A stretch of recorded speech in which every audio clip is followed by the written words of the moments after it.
Chapter 1. Class Society and the State. 1. The State, a product of the irreconcilability of class antagonisms. What is now happening to Marxist theory has, in the course of history, happened repeatedly to the theories of revolutionary thinkers and leaders of oppressed classes fighting for emancipation.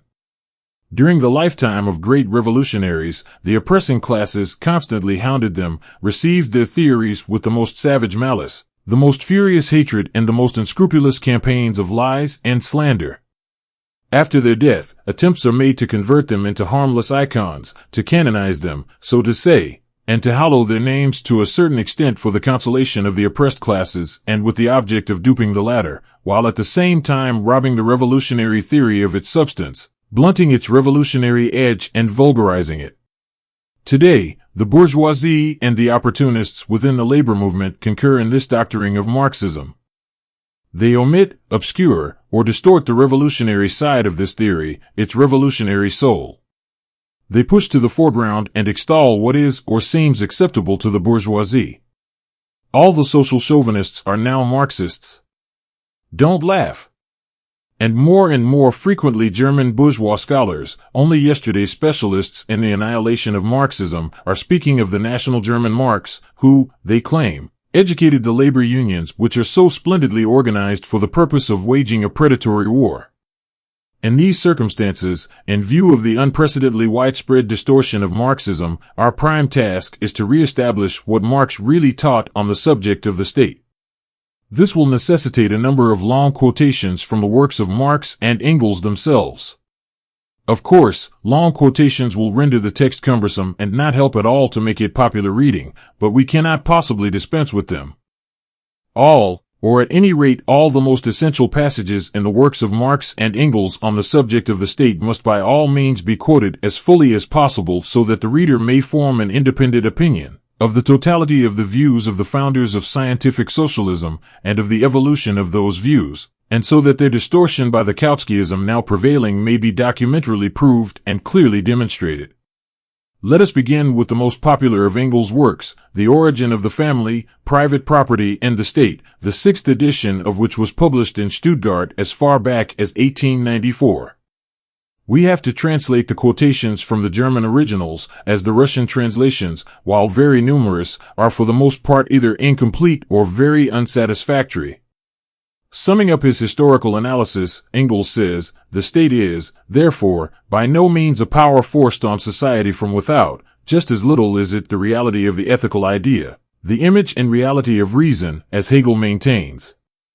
Rather, it is a product of society at a certain stage of development. It is the admission that this society has become entangled in an insoluble contradiction with itself, that it has split into irreconcilable antagonisms which it is powerless to dispel.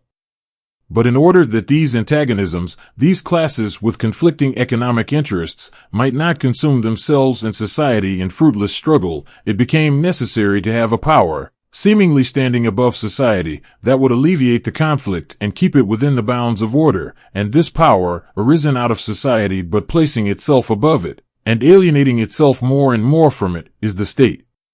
This expresses with perfect clarity the basic idea of Marxism with regard to the historical role and the meaning of the state. The state is a product and a manifestation of the irreconcilability of class antagonisms.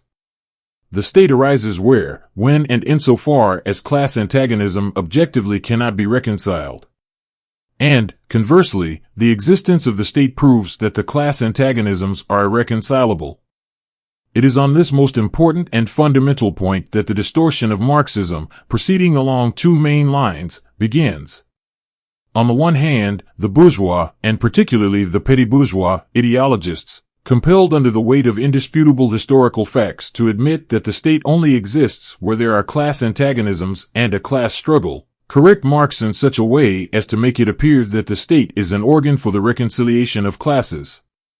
According to Marx, the state could neither have arisen nor maintained itself had it been possible to reconcile classes.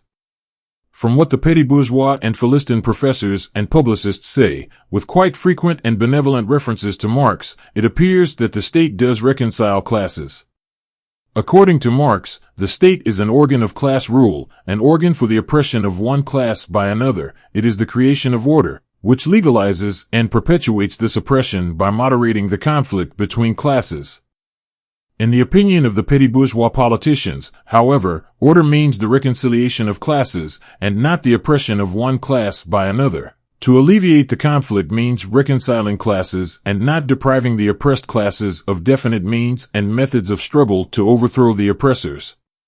For instance, when, in the Revolution of 1917, the question of the significance and role of the state arose in all its magnitude as a practical question demanding immediate action, and, moreover, action on a mass scale, all the social revolutionaries and Mensheviks descended at once to the petty bourgeois theory that the state reconciles classes.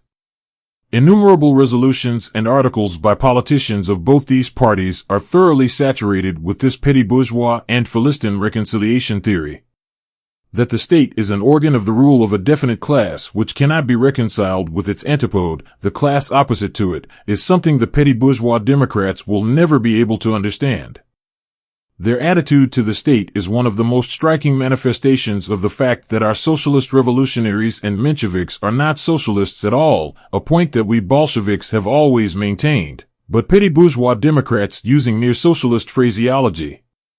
On the other hand, the Kautsky distortion of Marxism is far more subtle. Theoretically, it is not denied that the state is an organ of class rule, or that class antagonisms are irreconcilable. But what is overlooked or glossed over is this: if the state is the product of the irreconcilability of class antagonisms, if it is a power standing above society and alienating itself more and more from it, it is clear that the liberation of the oppressed class is impossible not only without a violent revolution, but also without the destruction of the apparatus of state power which was created by the ruling class and which is the embodiment of this alienation. As we shall see later, Marx very explicitly drew this theoretically self-evident conclusion on the strength of a concrete historical analysis of the tasks of the revolution.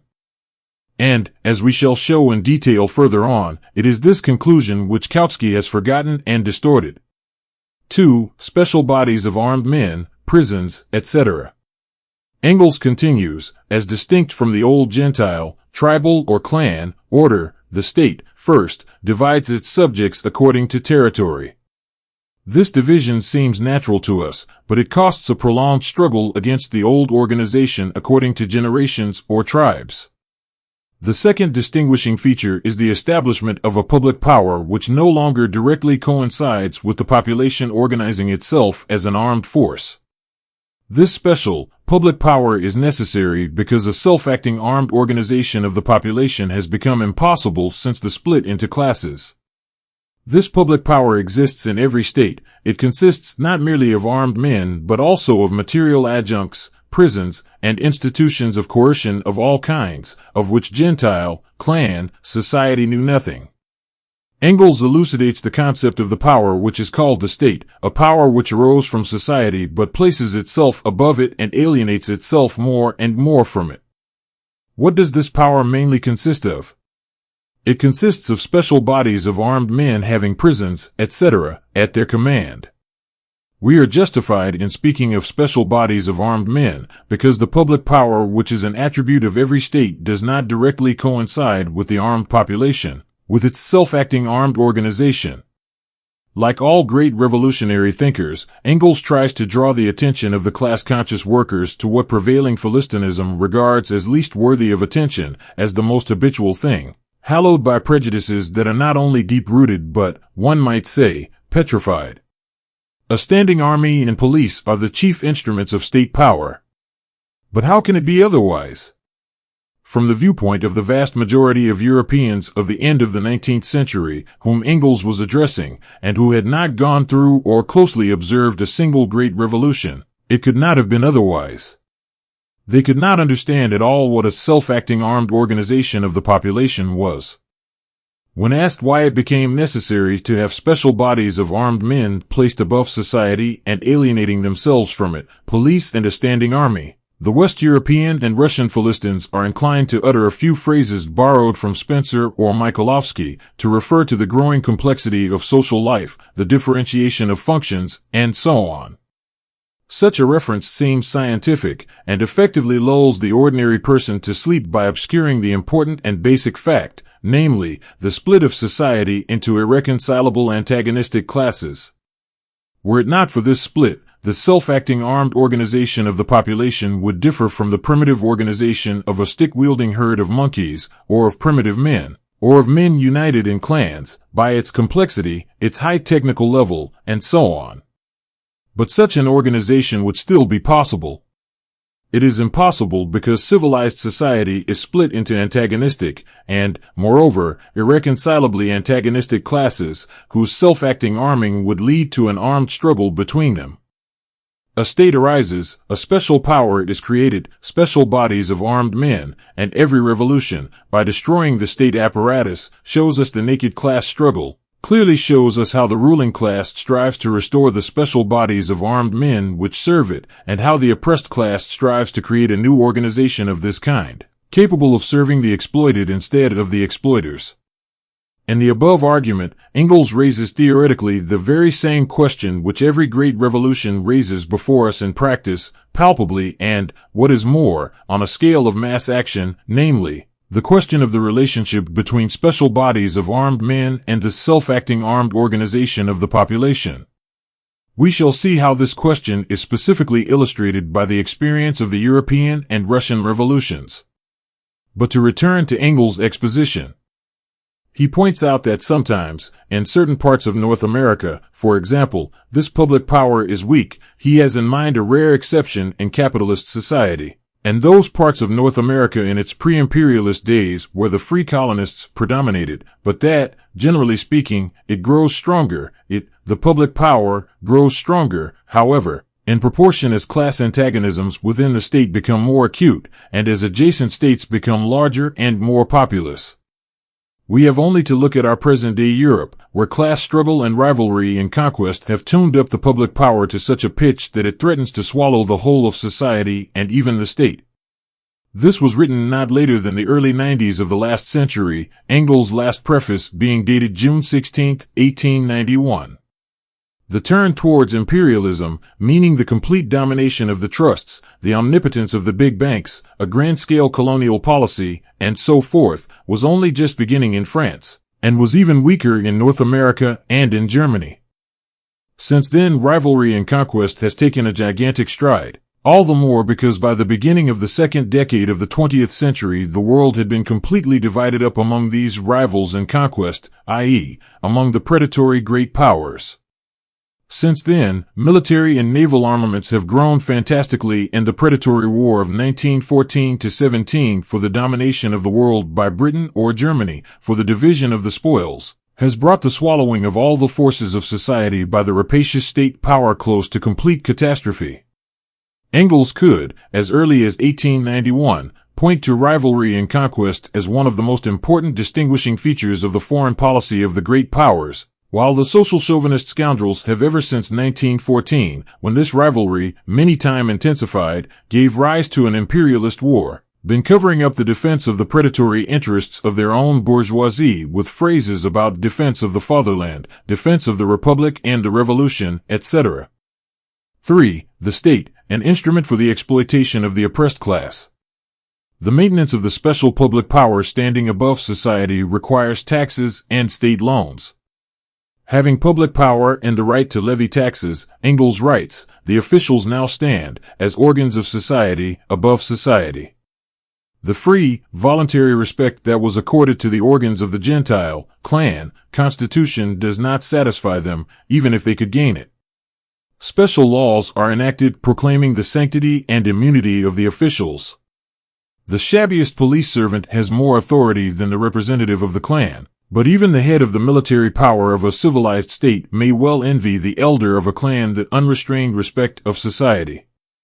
The question of the privileged position of the officials as organs of state power is raised here. The main point indicated is, what is it that places them above society? We shall see how this theoretical question was answered in practice by the Paris Commune in 1871 and how it was obscured from a reactionary standpoint by Kautsky in 1912. Because the state arose from the need to hold class antagonisms in check, but because it arose, at the same time, in the midst of the conflict of these classes, it is, as a rule, the state of the most powerful, economically dominant class, which, through the medium of the state, becomes also the politically dominant class, and thus acquires new means of holding down and exploiting the oppressed class. The ancient and feudal states were organs for the exploitation of the slaves and serfs. Likewise, the modern representative state is an instrument of exploitation of wage labor by capital. By way of exception, however, periods occur in which the warring classes balance each other so nearly that the state power as ostensible mediator acquires, for the moment, a certain degree of independence of both. Such were the absolute monarchies of the 17th and 18th centuries, the Bonapartism of the First and Second Empires in France, and the Bismarck regime in Germany.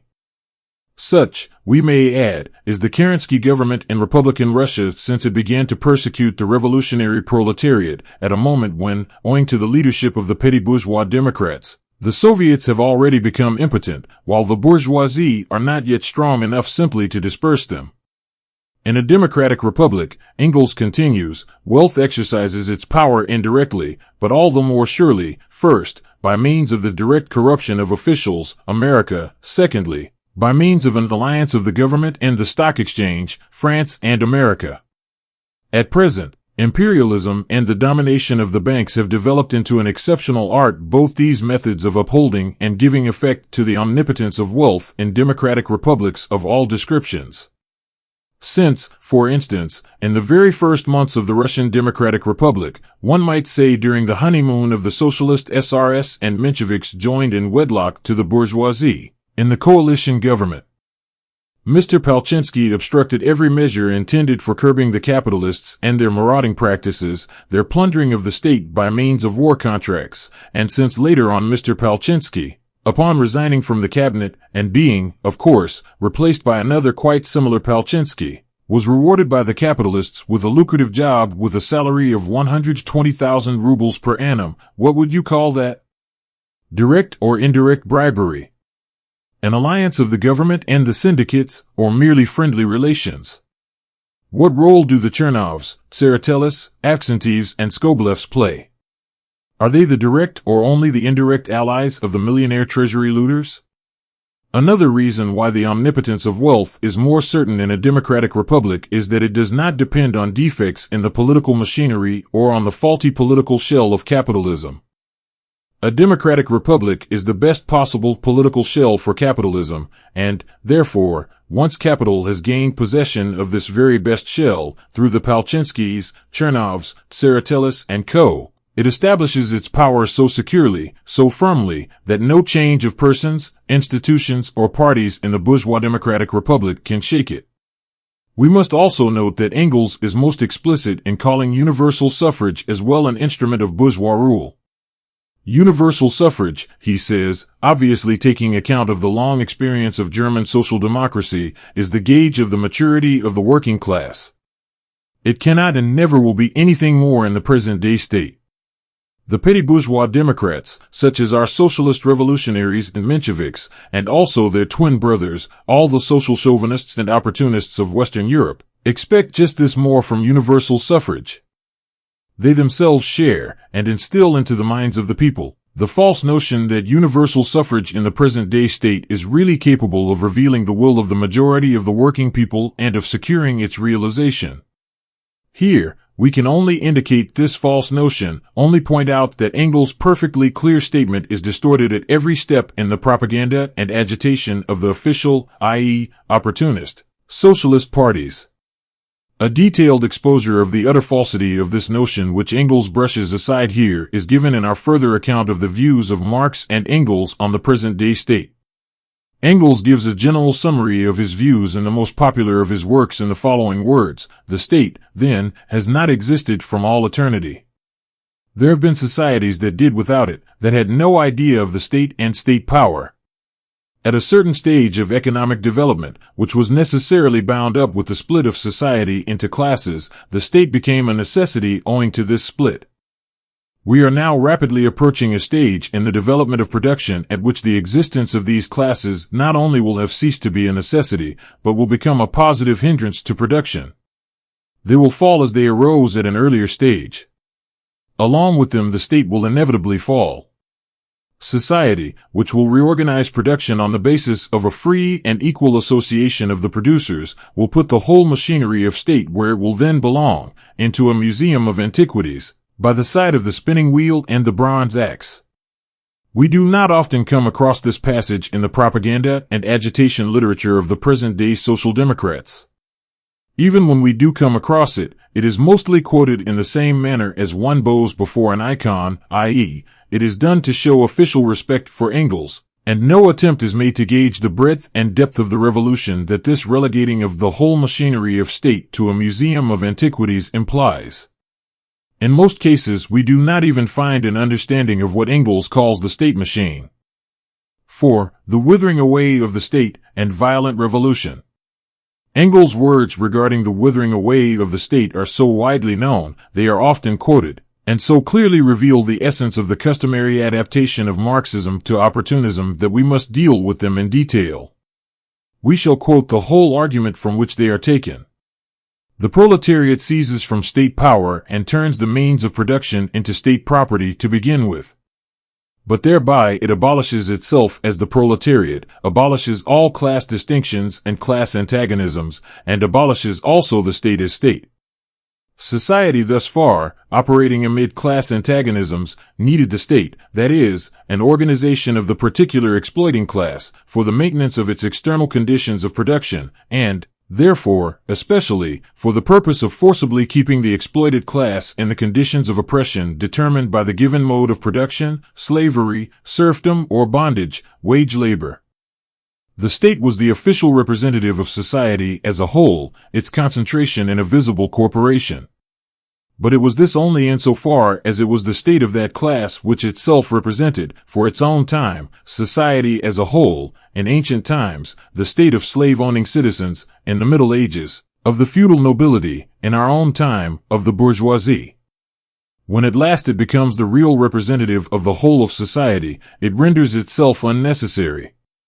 As soon as there is no longer any social class to be held in subjection, as soon as class rule and the individual struggle for existence based upon the present anarchy in production, with the collisions and excesses arising from this struggle, are removed, nothing more remains to be held in subjection, nothing necessitating a special coercive force, a state. The first act by which the state really comes forward as the representative of the whole of society, the taking possession of the means of production in the name of society, is also its last independent act as a state. State interference in social relations becomes, in one domain after another, superfluous, and then dies down of itself. The government of persons is replaced by the administration of things, and by the conduct of processes of production. The state is not abolished. It withers away.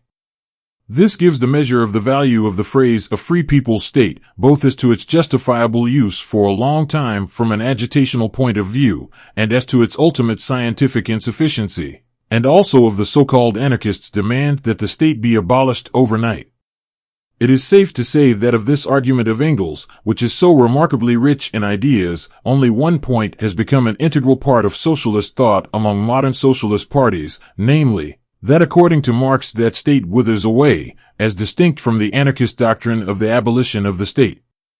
To prone Marxism to such an extent means reducing it to opportunism, for this interpretation only leaves a vague notion of a slow, even, gradual change, of absence of leaps and storms, of absence of revolution. The current, widespread, popular, if one may say so, conception of the withering away of the state undoubtedly means obscuring, if not repudiating, revolution. Such an interpretation, however, is the crudest distortion of Marxism, advantageous only to the bourgeoisie. In point of theory, it is based on disregard for the most important circumstances and considerations indicated in, say, Engels' summary argument we have just quoted in full.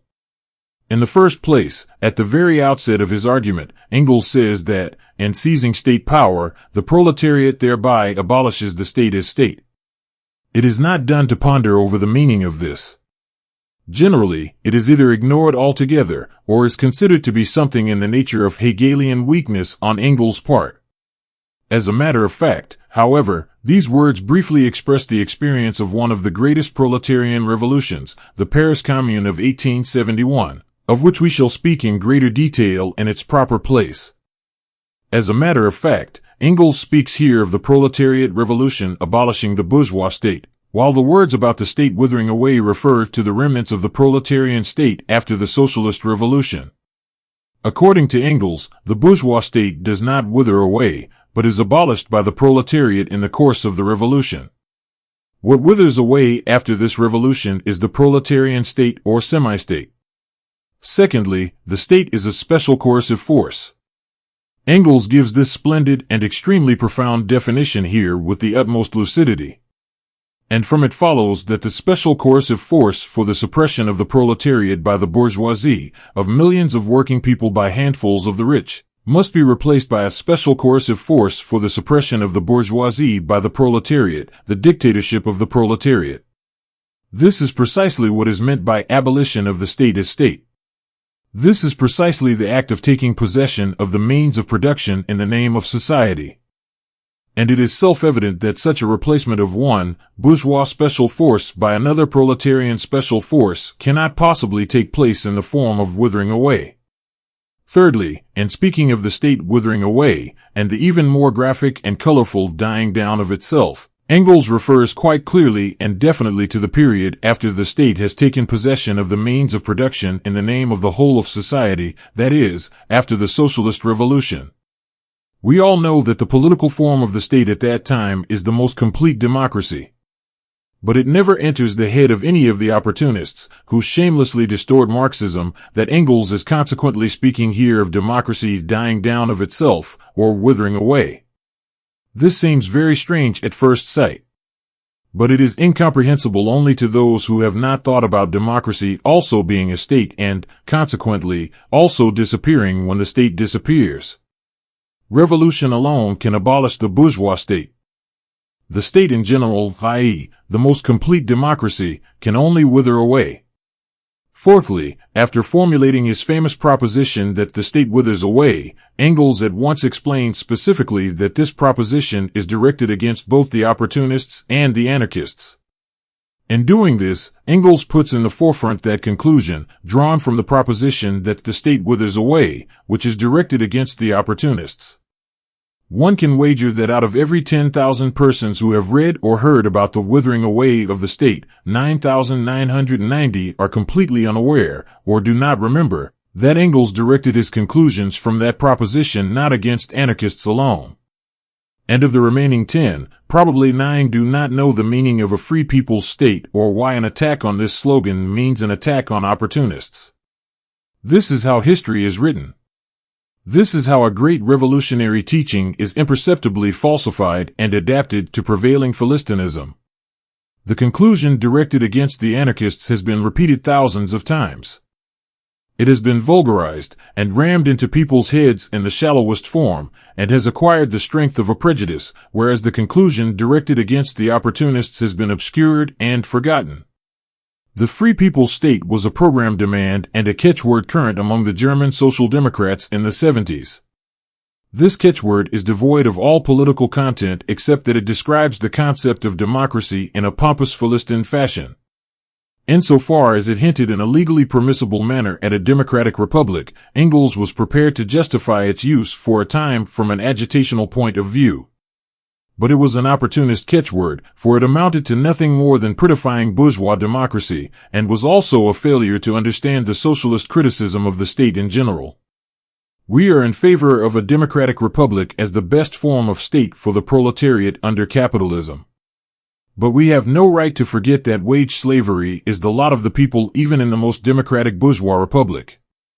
Furthermore, every state is a special force for the suppression of the oppressed class.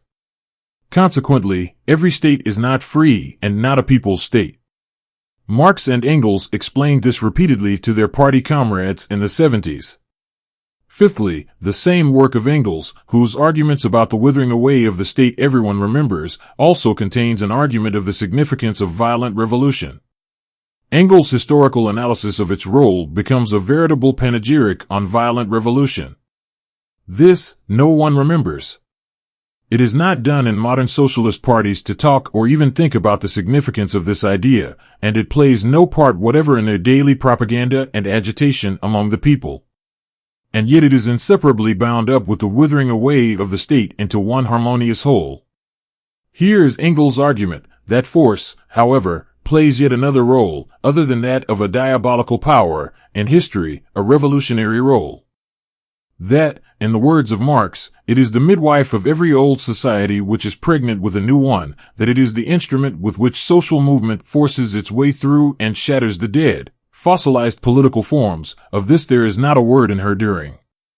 It is only with sighs and groans that he admits the possibility that force will perhaps be necessary for the overthrow of an economy based on exploitation, unfortunately, because all use of force demoralizes, he says, the person who uses it. And this in Germany, where a violent collision, which may, after all, be forced on the people, would at least have the advantage of wiping out the servility which has penetrated the nation's mentality following the humiliation of the 30 Years' War. And this person's mode of thought, dull, insipid, and impotent, presumes to impose itself on the most revolutionary party that history has ever known. How can this panegyric on violent revolution, which Engels insistently brought to the attention of the German Social Democrats between 1878 and 1894, i.e., right up to the time of his death, be combined with the theory of the withering away of the state to form a single theory?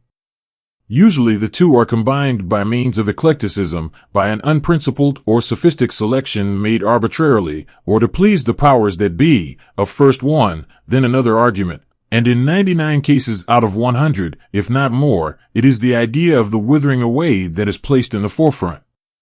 Dialectics are replaced by eclecticism. This is the most usual, the most widespread practice to be met with in present-day official social democratic literature in relation to Marxism. This sort of substitution is, of course, nothing new. It was observed even in the history of classical Greek philosophy. In falsifying Marxism in opportunist fashion, the substitution of eclecticism for dialectics is the easiest way of deceiving the people. It gives an illusory satisfaction. It seems to take into account all sides of the process, all trends of development, all the conflicting influences, and so forth, whereas in reality it provides no integral and revolutionary conception of the process of social development at all. We have already said above, and shall show more fully later, that the theory of Marx and Engels of the inevitability of a violent revolution refers to the bourgeois state. The latter cannot be superseded by the proletarian state, the dictatorship of the proletariat, through the process of withering away, but, as a general rule, only through a violent revolution. The panegyric Engels sang in its honor, and which fully corresponds to Marx's repeated statements, see the concluding passages of The Poverty of Philosophy and the Communist Manifesto, with their proud and open proclamation of the inevitability of a violent revolution. See what Marx wrote nearly 30 years later, and criticizing the Gotha program of 1875. When he mercilessly castigated the opportunist character of that program, this panegyric is by no means a mere impulse, a mere declamation, or a polemical sally. The necessity of systematically imbuing the masses with this and precisely this view of violent revolution lies at the root of the entire theory of Marx and Engels. The betrayal of their theory by the now prevailing social chauvinist and Trotskyite trends expresses itself strikingly in both these trends ignoring such propaganda and agitation. The supersession of the bourgeois state by the proletarian state is impossible without a violent revolution. The abolition of the proletarian state, i.e., of the state in general, is impossible except through the process of withering away. A detailed and concrete elaboration of these views was given by Marx and Engels when they studied each particular revolutionary situation, when they analyzed the lessons of the experience of each particular revolution. We shall now pass to this, undoubtedly the most important, part of their theory.